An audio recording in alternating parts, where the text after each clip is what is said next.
Hi, I'm Dave Trull with the Trull Gallery, a custom furniture shop in St. Petersburg, Florida, and I'm talking to you today about wood lathe chucks. A wood lathe chuck is used with basically turning bowls and things of that nature, and the way it works is that there are 3 or 4 jaws on a chuck. This is a 4 jaw, and they open and close. They can close on the outside of a turning, like I have here with my hands, or if you've already hollowed out part of a bowl or the base of a piece, you can put it on the outside of the chucks and expand them, and it'll hold it that way. They're really simple to operate. They go right on the spindle.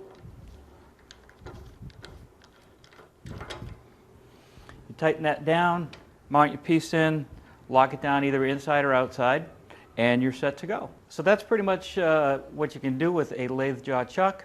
I'm Dave Trull with the Trull Gallery, the fine art of furniture making.